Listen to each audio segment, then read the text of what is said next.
The attic smelled of dust and forgotten rain, the kind that seeped through cracked shingles and left everything warped. Adeline's fingers trembled as she pried open the rusted tin box, its lid groaning like a confession long buried. There, amid the brittle folds of paper yellowed by decades, was Juliet's name, scrawled in ink that still bled with the fury of youth. My Juliet, who burns brighter than any sermon your father ever preached. Adeline had come back to Monroe, Georgia, after 20 years of running, her boots echoing on the warped floorboards of her family's old Victorian house like accusations she couldn't outpace. The town hadn't changed much. The same white-steepled church dominating Main Street, the same whispers curling through the air like kudzu vines, choking out anything that dared grow wild. She was 38 now, her hands calloused from years of carpentry in Portland, Oregon, far from the Bible Belt's unyielding grip, but the South had a way of pulling you under, slow and inexorable, until you drowned in its humid truths. She'd inherited the house from her Aunt Eloan, the one relative who'd never asked why Adeline left without a goodbye or a glance back. Eloan had been the quiet rebel, tending her rose garden while the town gossiped about her spinster ways.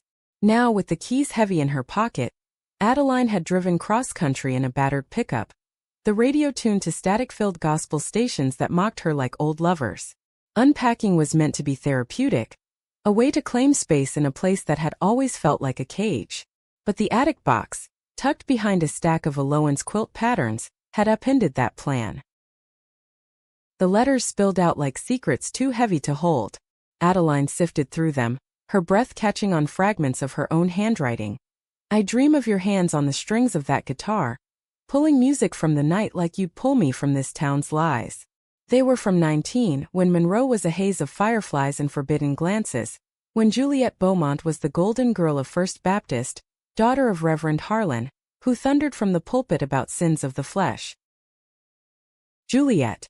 The name alone twisted something deep in Adeline's chest, a ache that had dulled to a scar but never fully healed.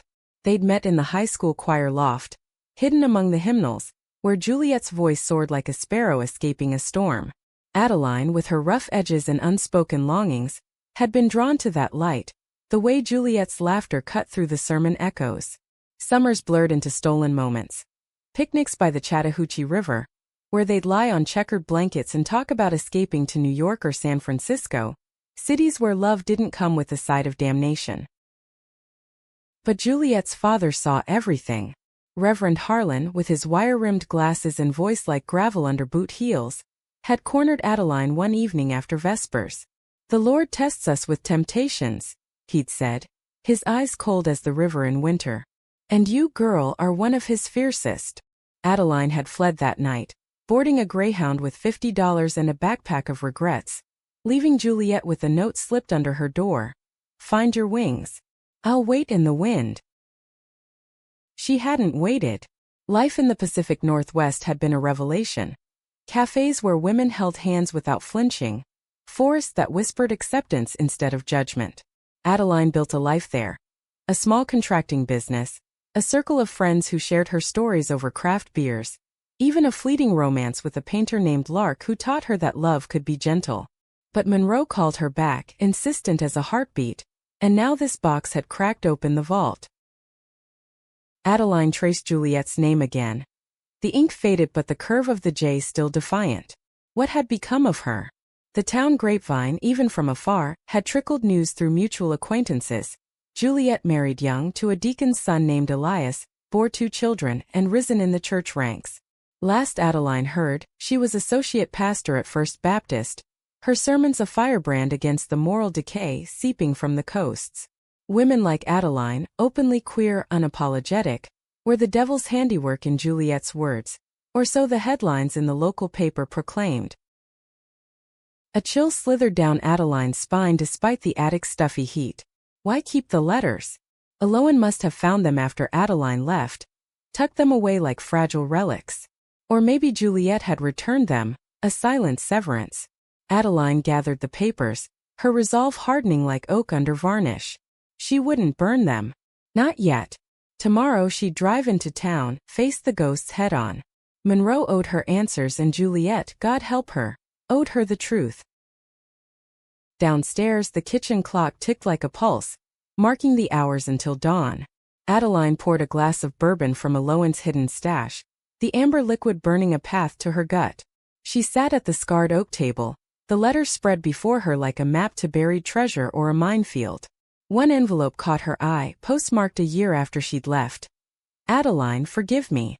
The river runs deep, but the current pulls harder than I knew. Juliet's words, tentative and torn. Forgive. The word hung in the air, heavy as the Spanish moss outside. Adeline had spent years forgiving herself for loving too fiercely, for believing in a freedom that Monroe crushed underfoot. But Juliet?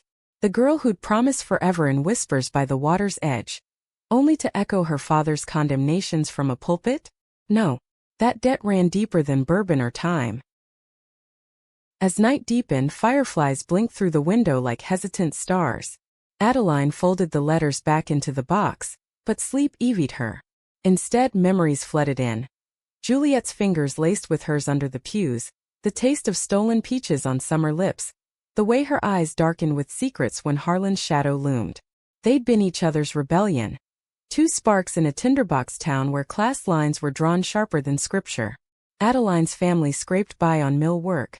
The Beaumonts owned half the cotton fields. Love like theirs wasn't just forbidden. It was a fracture in the social order, a threat to the hierarchies that kept Monroe humming along its predictable rails. By morning, Adeline was packed into her truck, the box riding shotgun like a co-conspirator. Main Street unfolded with its familiar rhythm. The diner where truckers nurse coffee black as sin, the hardware store with its rusted plows out front, the church spire piercing the sky like a judgment. She parked across from First Baptist, the lot empty save for a few early birds tending the flower beds. The sign out front read, Sunday service. Guarding our souls against the storm, Pastor Juliet Beaumont. Adeline's heart stuttered. Juliet.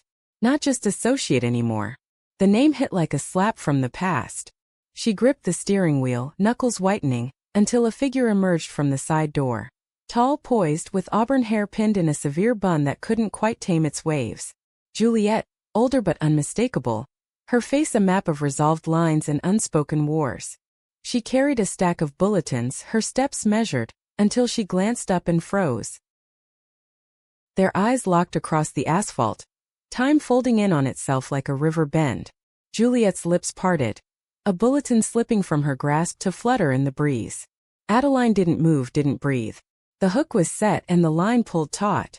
Whatever came next, Monroe's secrets were unraveling, one trembling thread at a time. The coffee at Millie's diner was thick as regret, brewed strong enough to wake the dead or at least numb the living. Adeline slid into a booth by the window, the vinyl creaking under her like an old complaint. The place hadn't changed. Checkered floors sticky with syrup spills, the jukebox humming Hank Williams tunes that spoke of lost highways and lonesome pines. She ordered black, no sugar, and watched the door as if expecting Juliet to burst through with explanations or accusations. She didn't. But the town did, in drips and drabs. Old Mr. Harlan, Juliet's father, retired now but still a specter, shuffled in with his cane, nodding curtly at the waitress. His eyes skipped over Adeline like she was a shadow on the wall, unworthy of light. 20 years and the chill was the same. Adeline sipped her coffee, the bitterness grounding her. She'd come for closure, not confrontation, but Monroe had a way of blurring those lines. Her phone buzzed. A text from her Portland crew. You okay in Bible land? Send pics of the sinners repenting. She smiled faintly, thumbs hovering before typing back. Sinners got my number. Pray for me. It was half joke, half prayer. Back west, her life was a tapestry of acceptance. Weekend hikes with friends who knew her scars, projects where her hammer swung free of judgment. Here, every nail felt like it pinned her down. The bell above the door jingled, and there she was. Juliet, bundled in a modest cardigan despite the late summer warmth, her eyes scanning the room before landing on Adeline. The air thickened, conversations dipping like a held breath. Juliet approached, her movements deliberate, a pastor's poise masking the tremor in her hands as she slid into the opposite seat. Adeline, she said, voice low, threaded with something between wonder and wariness. I heard you were back. For Eloan. Adeline nodded, setting her mug down with a soft clink. Yeah. And this old house full of ghosts. She didn't mention the letters, not yet. Let the silence stretch. See what it unearthed. Juliet's gaze dropped to the table, tracing the grain of the wood as if it held scripture. It's been a lifetime. You look well. Strong. You look like you swallowed the south whole. The words slipped out sharper than intended, laced with the old hurt. Juliet flinched just a flicker, but Adeline caught it, the crack in the facade. I've changed, Juliet murmured, folding her hands as if in prayer. We both have. But Monroe, it shapes you, doesn't it? Like clay in the kiln. Adeline leaned forward, the booth's edge digging into her ribs. Shapes or breaks? That's the question, Juliet. I found the letters. In the attic. Your name, my words. All of it. Color drained from Juliet's face, leaving her pale as the linen doilies on Millie's counter. Eloan kept them? I sent them back after you left. Thought it was mercy. Mercy. Adeline's laugh was hollow, echoing in her chest. Running felt like mercy then. But hearing you up there preaching against what we were. That cuts deeper than any goodbye. Juliet's eyes lifted, stormy with unshed tears. You don't understand. After you left, Father, he knew. He sat me down, quoted Leviticus until I saw stars. Elias came along steady, safe. The church needed me to be the example. And I convinced myself it was God's plan. The words hung between them, a chasm wider than the Chattahoochee. Adeline wanted to rage, to demand how Juliet could betray their fire for a pulpit's cold comfort. But beneath the anger simmered the old tenderness, the girl who'd hummed folk songs under magnolia trees. And the sermons? Calling us abominations? That your plan too? Juliet's fingers twisted the napkin into shreds. Fear, Adeline. Fear of what I'd lose if I didn't fight it. The congregation, my children, this fragile peace. But every word I spoke against. It was a lie I told myself first. The confession landed soft as rain on parched earth, stirring something raw in Adeline. She reached across the table, hesitating before covering Juliet's hand with her own. The touch was electric, a spark jumping the years. Juliet didn't pull away. Instead, her breath hitched, eyes closing as if savoring a forbidden sip. I've missed you, Juliet whispered, so quiet it nearly drowned in the diner's hum. Every Sunday, looking out at faces full of judgment, I saw yours. Accusing. Loving. Adeline's throat tightened. I never stopped. But I built something out there. A life without hiding. You could too. Juliet shook her head, withdrawing her hand gently. It's not that simple. Elias. The girls. And Father, even retired, his shadow lingers. Last week, the elders asked me to lead a rally against that pride event in Savannah. I said yes before I could think. The rally. Adeline had seen the flyers on her drive-in. Stand for family values. Monroe says no to sin. Signs waving like pitchforks, voices chanting against the very air she breathed. And you'll stand there, Juliet? Preaching fire while your name burns in my pocket. I have to. Juliet's voice cracked, resolve fraying. For honor. For the life I've built on sand. Honor. The word soured on Adeline's tongue, tasting of the class divides that had always loomed. Beaumonts on one side of the tracks, with their manicured lawns and moral high ground. Folks like Adeline's kin, mill hands with dirt under nails and dreams deferred. Juliet's choice wasn't just personal. It was a betrayal of the bridge they tried to build, girl by girl, kiss by kiss. The waitress approached then, notepad poised, breaking the spell. Refills, ladies? Her eyes darted between them, curiosity sharpening her smile. Juliet stood abruptly, smoothing her skirt. I should go. Service prep. But Adeline, come by the house tonight. Elias is away coaching the girls at sleepover. We can talk. Really talk. Adeline searched her face, hunting for traps or truths. Why now? Because the river's rising, Juliet said simply, echoing their old code for when the world pressed too close. And I don't want to drown alone.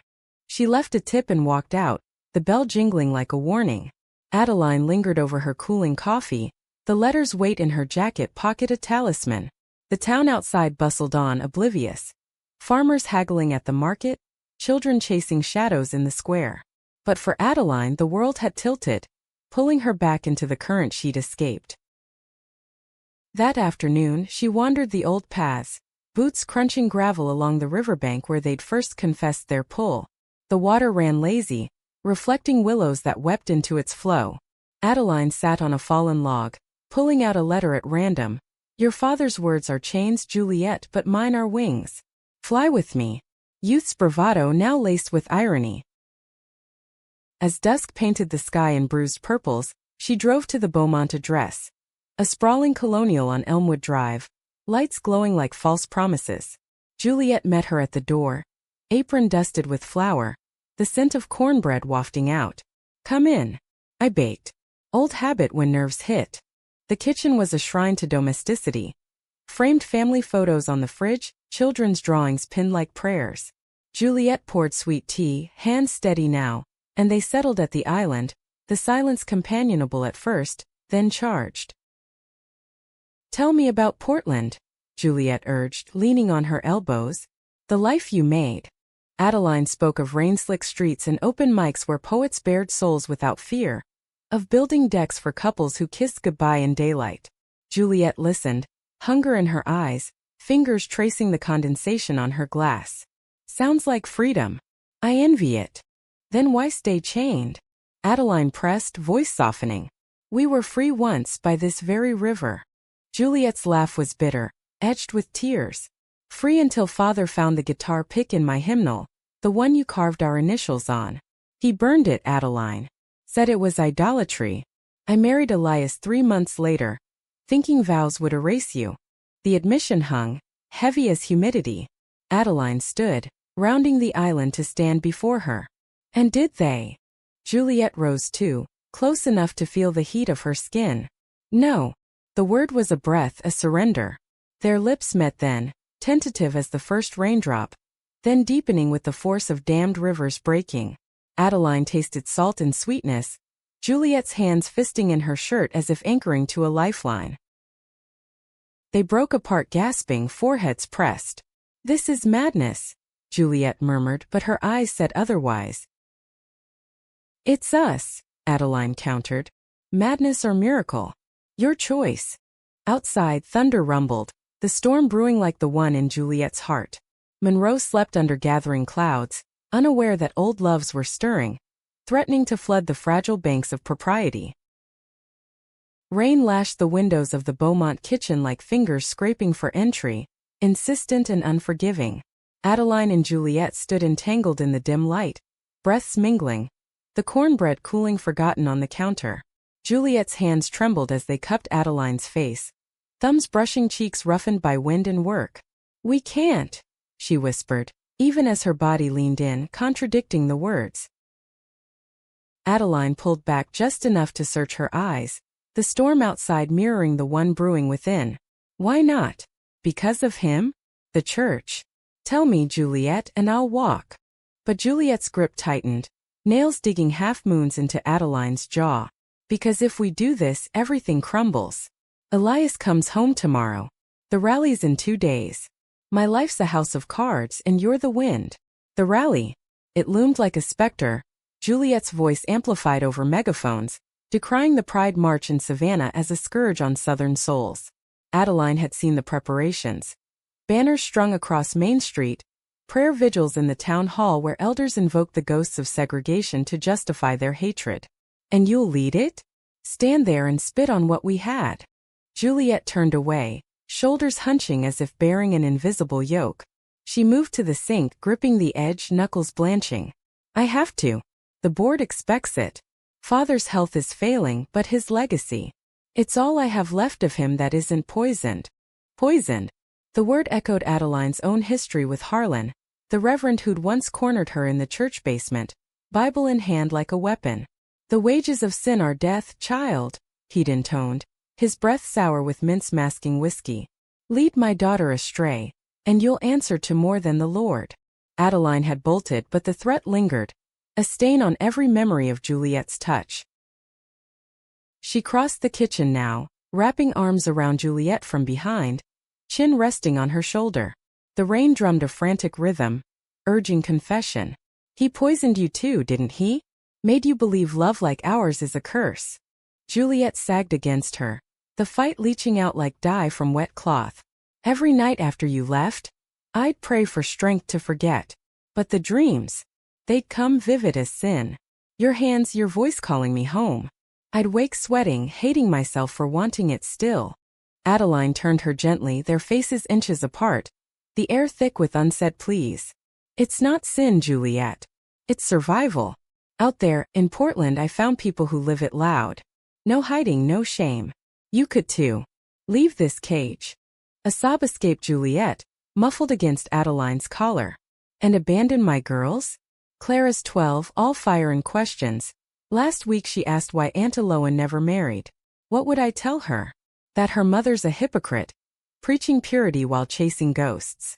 Clara. The name pierced Adeline, a reminder of the life Juliet had woven without her.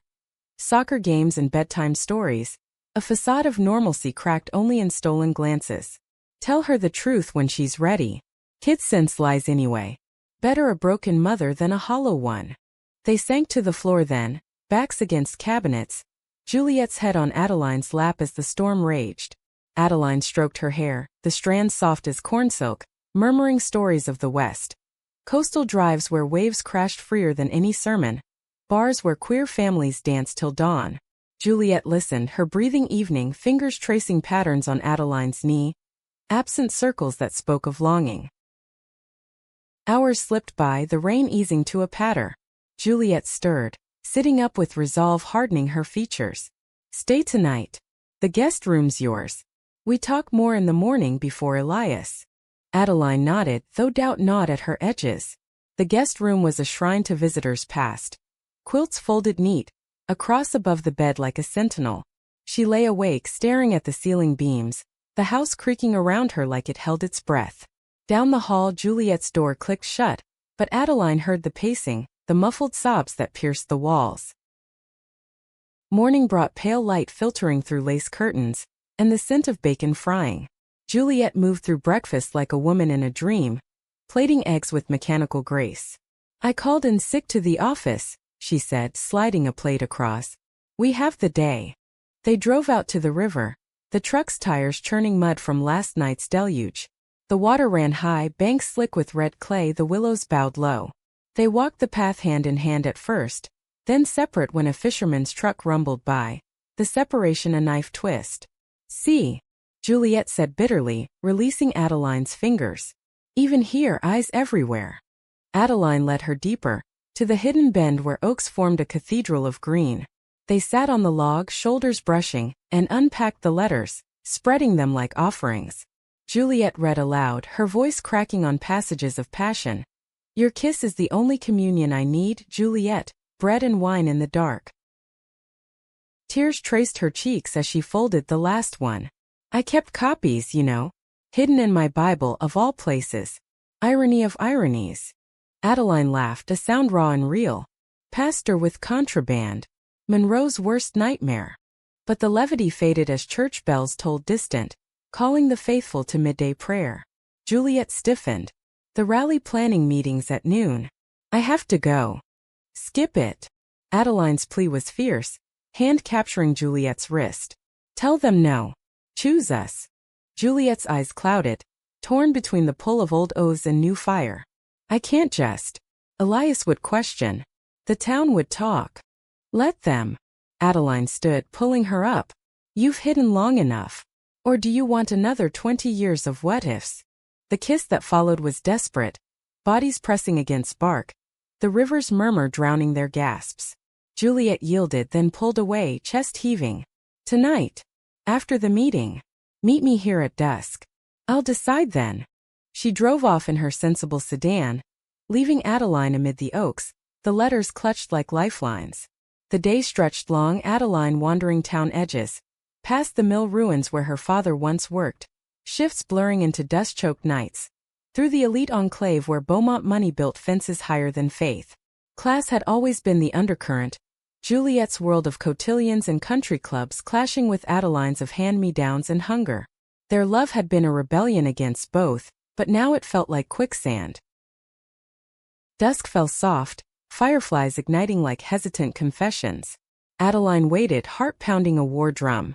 Headlights pierced the gloom. Juliet's car, pulling up haphazardly. She emerged, face streaked with rain or tears, clutching a folder of rally pamphlets. "I did it," she said, voice breaking. "Told the board I'm recusing. Family emergency." She thrust the folder into Adeline's hands. "Burn them. All of them." Relief flooded Adeline, hot and dizzying. She dropped the papers into the river, watching them bob and sink like drowned sins. Juliet watched too, then turned, arms wrapping tight. "I'm scared," she admitted against Adeline's neck. "But alive. For the first time in years." They made love there, under the stars in different gaze. Bodies rediscovering rhythms lost to time. The river bore witness, flowing on as if it understood the fragility of floods. But Monroe didn't sleep easy. As they dressed, tires crunched gravel, a truck idling at the path's mouth. "Elias? A deacon on patrol?" Juliet paled, shoving Adeline behind an oak. "Go. Back way through the woods. I'll handle this." Adeline hesitated, then slipped into shadows, heart hammering. The night air carried snippets. Juliet's voice steady as scripture, claiming a prayer walk. The truck grumbled away, but the damage lingered. A reminder that freedom's edge was razor-sharp. Back at the house, alone with bourbon and doubts, Adeline wondered if they'd just lit the match or doused the fire. Juliet's text came at midnight. "Elias suspects nothing. But Clara asked about you today," said Aloan, mentioned a childhood friend. "Tomorrow we tell her." The words warmed Adeline, a tentative dawn. But in Monroe, mornings often brought storms unbidden. The Beaumont living room glowed under lamplight soft as a benediction. Family photos watching like silent judges. Adeline perched on the edge of the floral sofa, knees locked, while Clara, 12 and all gangly limbs and curious eyes, eyed her from the armchair. Juliet hovered by the mantel, wringing her hands, Elias absent on a deacon retreat that suddenly felt like providence or peril. "So you're the friend from Mama's stories?" Clara asked, popping gum with the nonchalance of youth.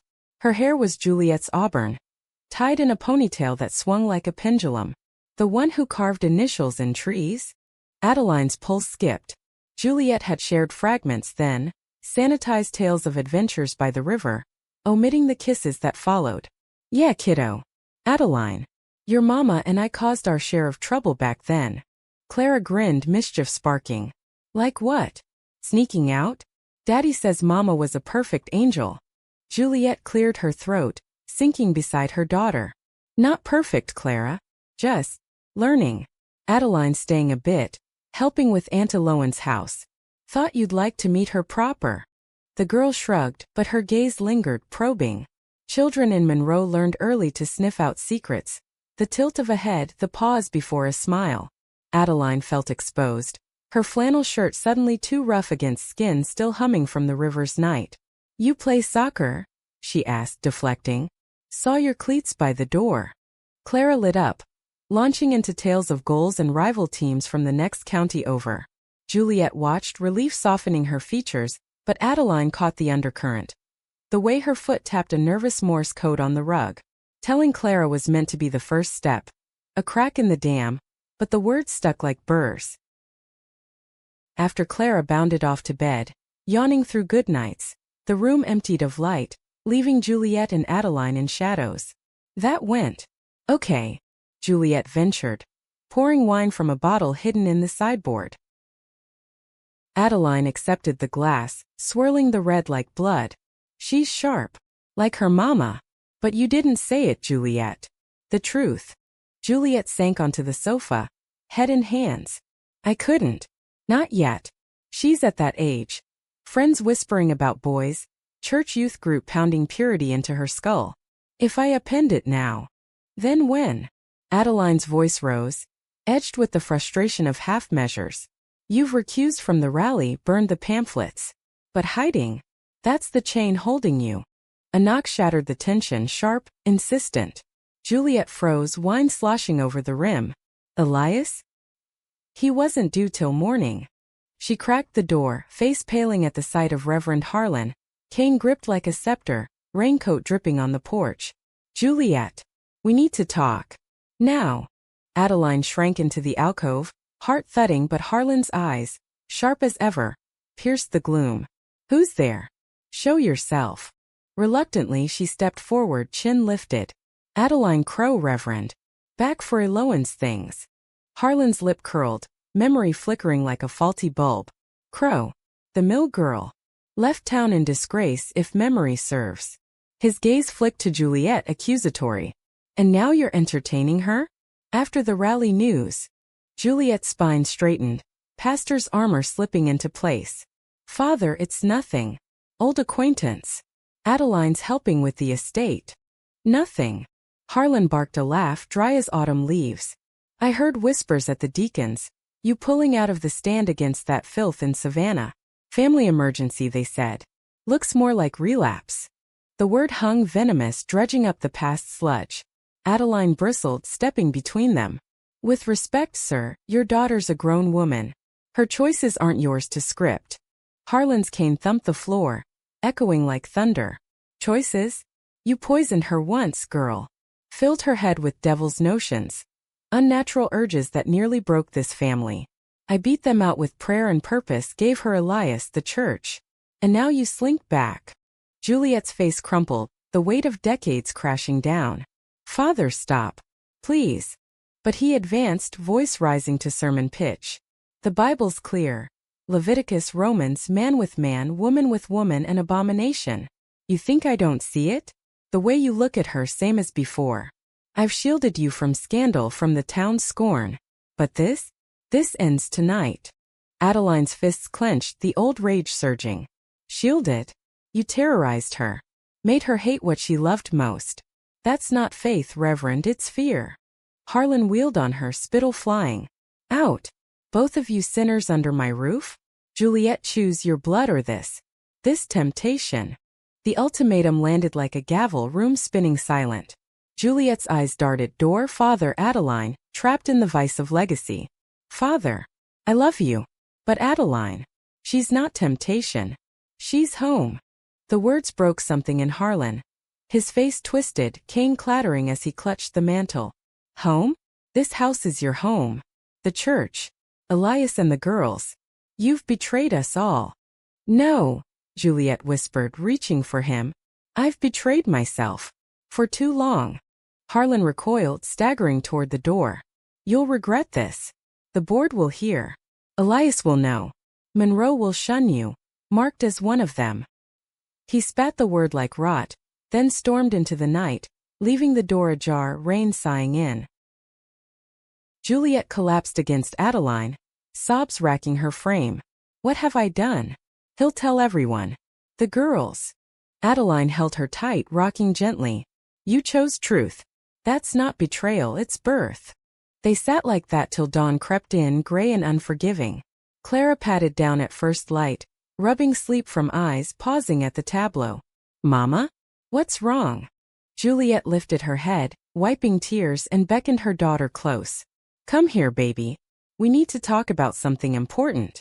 The conversation unfolded haltingly, Juliet's voice steadying as she spoke of love in all its forms, of hiding and the hurt it caused, of Adeline as more than friend. A piece of her heart returned. Clara listened wide-eyed, questions tumbling. Does Daddy know? Will people be mean? Can I still like boys and girls? Adeline's chest swelled, pride mingling with ache. The girl's acceptance was a bomb, untainted by the town's toxins. But as Juliet tucked Clara back to bed with promises of pancakes, her phone buzzed. Texts from elders, voicemails from Elias. What's this about the rally? Harlan's ranting. Call me. The backlash brewed fast. By noon, Juliet's inbox overflowed with concern cloaked as condemnation. Praying for your soul, sister. Adeline paced the kitchen, urging flight. Pack a bag. Come with me to Portland. Start over. Juliet hesitated, staring at a photo of her girls on the fridge. And leave them? Elias would fight for custody, paint me the villain. The church would back him, class, creed, all of it. Adeline understood the snare. Monroe's hierarchies where money and piety trumped truth. Beaumont's held sway, Crow's scraped by. Fight back. But not alone. The afternoon brought Elias home early, face thunderous, duffel slung over shoulder. He burst through the door, eyes locking on Adeline. You. I remember the name from Juliet's journals. The reason she cried for months after high school. Juliet stepped forward, voice calm. Elias, sit. We talk. But he didn't. Words flew. Accusations of infidelity, demands for confession, threats of divorce papers by week's end. Clara huddled upstairs, ears pressed to floorboards, absorbing the fracture. Adeline intervened once, voice level. This isn't about me.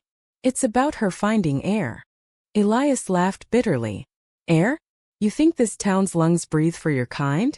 Juliet's position, our life. Gone if this leaks. It already has, Juliet said quietly. Father saw to that. The revelation deflated him, shoulders slumping. Then what? You run off with her? Leave me to explain to the girls why Mama's one of those marchers. Clara's cry pierced from above. Mama! And Juliet bolted up, Adeline following. The girl clung, tears soaking her nightgown. Don't leave. Please. I won't, baby. Never. Juliet soothed, but her eyes met Adeline's over Clara's head. Questioning, cracking. Downstairs, Elias waited, defeat etching lines deeper. Take the week. Think. But know this. I love you, Juliet. Flaws and all. Fight for us. The door shut behind him, soft as surrender. Night fell heavy, the house echoing empty. Juliet and Adeline lay in the master bed. Bodies entwined but sleep elusive. I can't lose them, Juliet murmured into darkness. You won't, Adeline promised, though doubt clawed her gut. But you can't lose you either. Outside, Monroe whispered its judgments, winds carrying the scent of coming ruin. The dam trembled and the floodwaters rose. Sunrise painted the Chattahoochee in strokes of amber and rose, but the beauty felt mocking, a veil over the rot beneath. Adeline and Juliet walked the bank at dawn, Clara bundled in a jacket, skipping stones with a fierceness that belied her turmoil. The girl's silence from the night before had shattered into questions. Will Daddy hate me now? Can Adeline stay forever? Juliet knelt, gathering her close. Daddy loves you fierce, Clara. And Adeline. She's family. Like an aunt but more. We'll figure it. Adeline watched, heart twisting at the makeshift label. Aunt. It sanded down the edges of their history, but for now it sufficed, a bridge over the chasm. Hey champ, she said, tossing Clara a flat rock. Skip it like this, wrist snap, gentle release. The stone danced 4 times before sinking, Clara whooping. Laughter bubbled, fragile as foam, a momentary reprieve. But as they turned back, a pickup rumbled up. Harlan's old Ford, mud-splattered, with 2 deacons flanking him like sentinels. The Reverend emerged, face carved from granite, Bible tucked under arm. Juliet, he called, voice carrying over the water. A word. Privately. Clara shrank against Adeline, who squared her shoulders. Not privately, Reverend. We're all in this. Harlan's eyes narrowed, flicking to the child. Shield her ears, then. This concerns the family's soul. Juliet stepped forward, hand raised. No more shielding, Father. Clara knows enough. Say your piece. The deacons shifted, discomfort rippling. One, old Mr. Thibodeau from the Cotton Co-op, cleared his throat. Pastor Juliet, the board's called an emergency session. Your recusal from the rally and now rumors. We need your resignation. For the church's integrity. Resignation. The word sliced clean, severing Juliet's tether to the only world she'd known. Her face drained, but she held steady. Rumors? Or Father's poison? Harlan bristled. Truth, girl. I saw you with her. The prodigal sinner returned to tempt. Leviticus 18 verse 22, clear as day. You step down or we expose it all. Elias divorces custody to him. The girls raised right. Clara whimpered and Adeline scooped her up, glaring daggers. You tear a family for your dogma? Shame on you, Harlan. Faith supposed to heal, not hack. The Reverend ignored her, eyes locked on Juliet. Choose. Legacy or lust. Juliet's laugh rang out, startling birds from the willows. Legacy? Yours nearly killed me. Hiding who I am. Preaching hate to drown my heart. No more. She turned to the deacons. Tell the board I'm done. But not silent. Sunday I preach my last truth, not your twisted version. Harlan staggered, cane slipping in mud. You'll destroy us. The congregation. Families like Thibodeau's with daughters your age. What message? That sin wins. Sin. Juliet's voice rose river-strong. Love's no sin. It's the lie that's damned us. Adeline taught me that long ago. And Clara will learn it too. Not your fear but grace.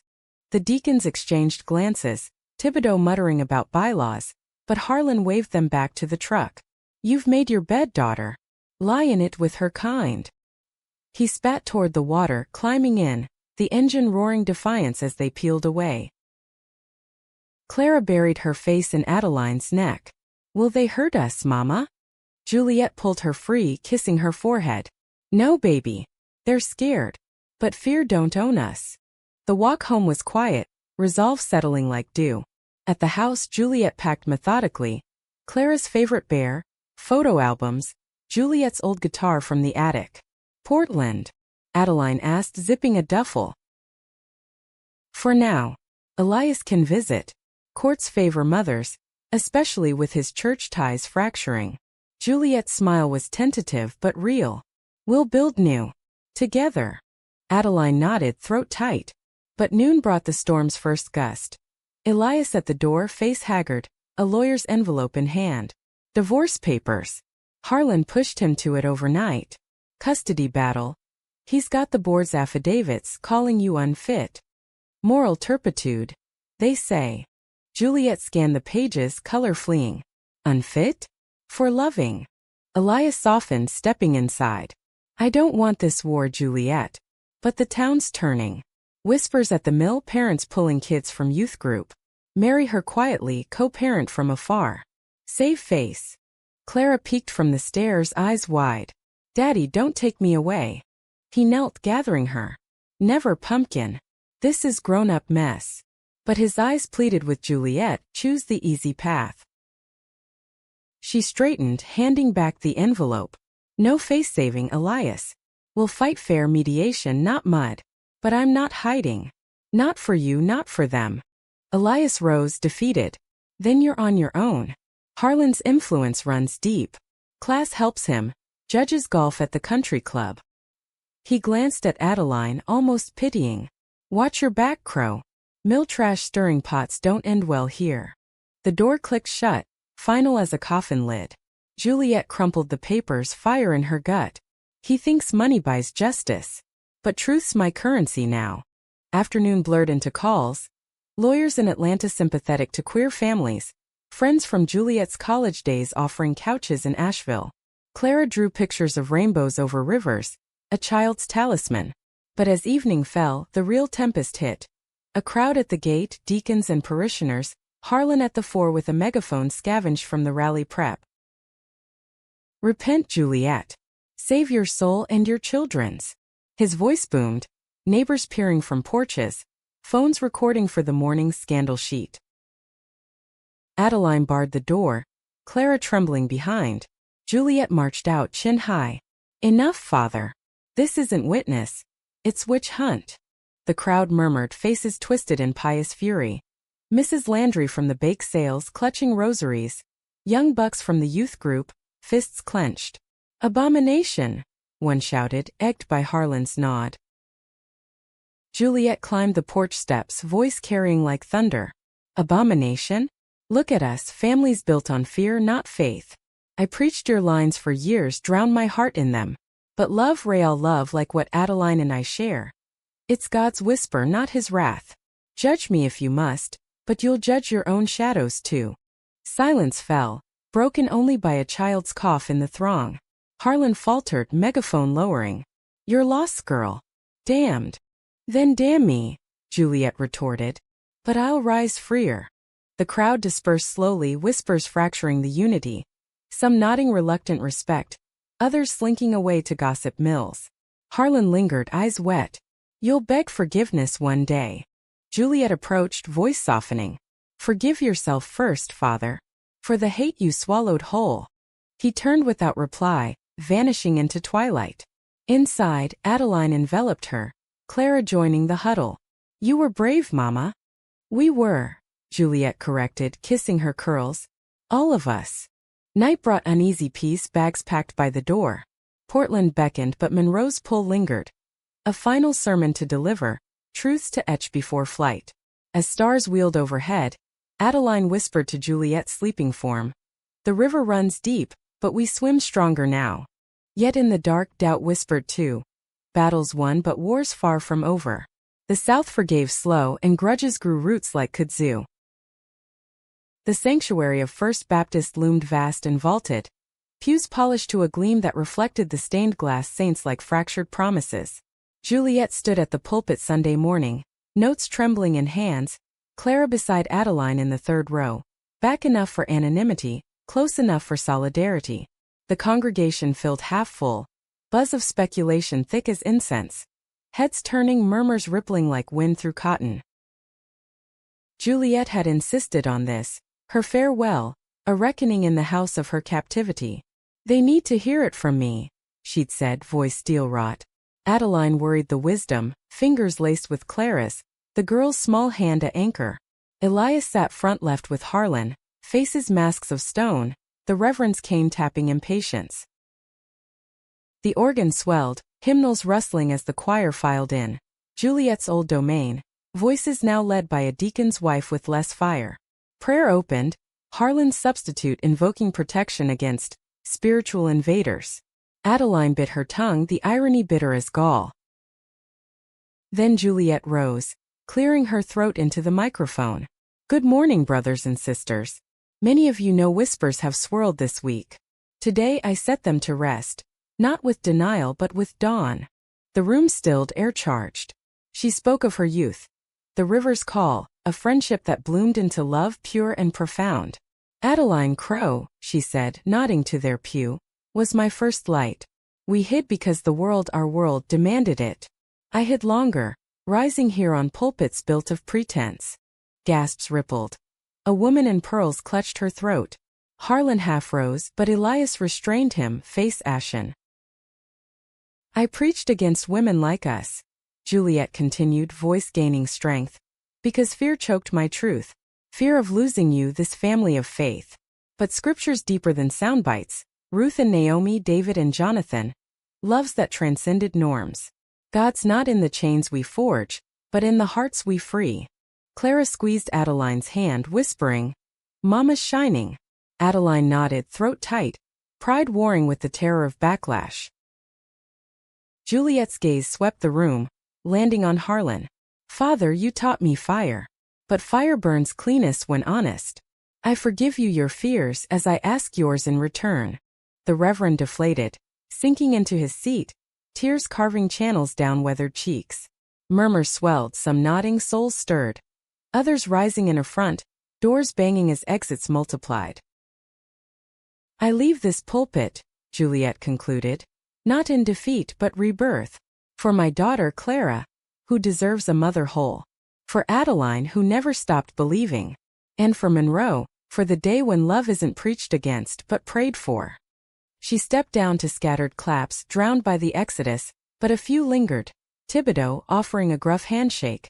Mrs. Landry, envelope of congregational support pressed into her palm. Elias approached last, Clara running to him. We'll co-parent, he said quietly. For her. And, I'm sorry. For the hiding I enabled. Juliet nodded, relief cracking her composure. Thank you, Elias. Truly. Outside, the square baked under noon sun. Protesters from the rally fringe picketing with signs. God hates sinners. But countervoices emerged. Youth from the group. A rainbow flag unfurled by Clara's soccer coach. Monroe teetered, fault lines shifting. Harlan waited by the truck, cane planted firm. Bold words, daughter. Foolish but bold. Forgive me, Juliet asked, arm around Clara. He hesitated, then pulled her close, awkward, fierce. In time. Go. Find your river. The hug extended to Adeline, grudging but real. A bony grip on her shoulder. Don't break her again. Won't, Adeline promised. Building now. They drove out that afternoon, truck loaded with boxes and dreams. Clara waving from the window at fading steeples. Savannah's Pride March loomed, a beacon Juliet aimed for, speaking not against but for. Portland waited beyond, a landing for weary wings. Miles unspooled, Georgia giving way to Carolina's hills. Adeline glanced at Juliet, profile serene against passing pines.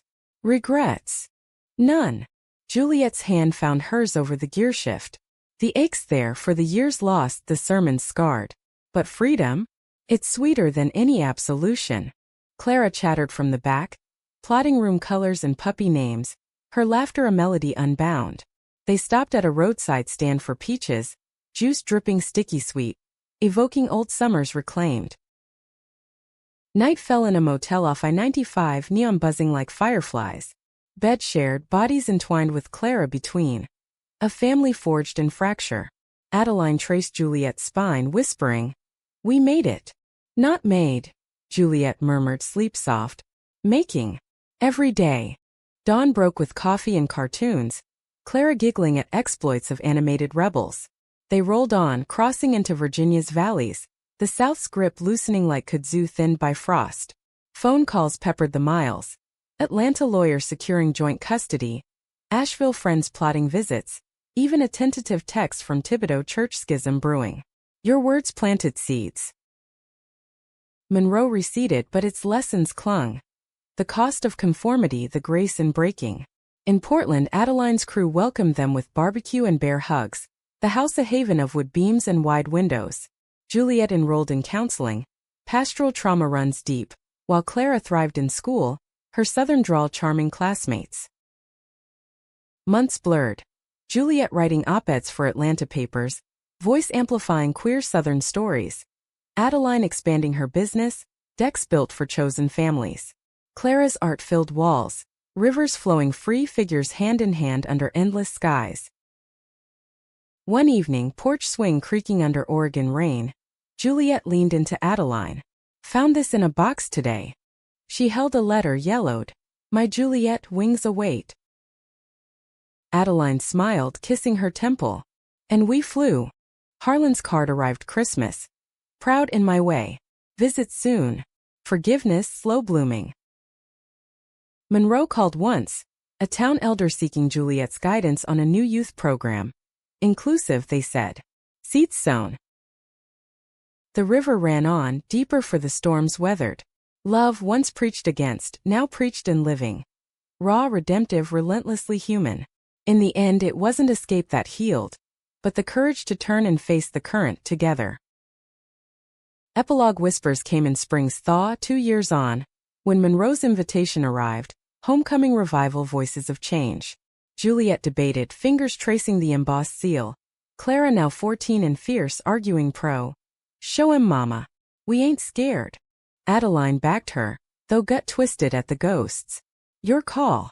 But if we go whole." They did, truck rumbling south, Clara shotgun with playlists of folk anthems. Juliet's old guitar strumming harmony. The square bustled, altered. Rainbow crosswalks painted post-rally fallout. First Baptist sign reading all welcome. Love thy neighbor as thyself. Harlan greeted at the parsonage, frielier. Eyes softer. "Missed you, girl." Hugs exchanged. Clara's bear hug eliciting a chuckle. Elias joined for dinner. Awkward plates of fried chicken and collards, stories of Clara's triumphs bridging gaps. "She's ours," he said, toasting. "No matter the miles." The revival tent pulsed with eclectic souls. Elders mingled with activists, hymns blending gospel and queer chorale. Juliet took the makeshift stage, Adeline and Clara flanking, voice steady. "I return not as prodigal but pioneer. We preached division. Now we practice unity. Against women like me? No more. For love like ours? Always." Applause thundered, Harlan's included, cane raised like a scepter of peace. Post-service, hands clasped, Thibodeau confessing his own buried longings, Mrs. Landry baking pies for the road. Driving north, stars stitching the sky, Clara asleep in back. Juliet's head on Adeline's shoulder. Full circle. Adeline kissed her knuckles. And the circle widens. Portland bloomed greener, lives layered richer. Juliet pastored a progressive chapel, sermons weaving scripture with stories of survival. Adeline's Hammer built community centers, spaces for stories like theirs. Clara Bloom dating a drummer with a kind grin. Her art exhibited in local galleries. Rivers as metaphors for flow. One dusk by their own backyard creek Adeline knelt. Marry me, Juliet. Not for show but seal. Tears yes, laughter more. Yes. 1,000 times. The wedding was simple. Oregon woods, friends and family. Elias walking Clara down the aisle, Harlan officiating with trembling vows. In weakness, strength. In love, eternity. Monroe sent a quilt, stitched by the women's circle, patterns of rivers and wings. Harlan's note. You taught this old dog grace. Years folded. Clara off to college, studying theology with a queer twist. Grandchildren toddling, calling Adeline Nana Addie. Juliet Mimi Jules. The South visited yearly, Harlan's grave tended with wildflowers, his stone-etched beloved, flawed, forgiven. In quiet evenings letters revisited. Not relics but roots. Adeline would read aloud. Juliet humming accompaniment. The ache lingered, a scar's faint pull, but joy overran it. Love's quiet revolution. She who'd preached against found her name in old love letters, and in them her truest self. Monroe's maw had chewed and spat, but they emerged whole, whispering to the wind. We are the storm and the calm after.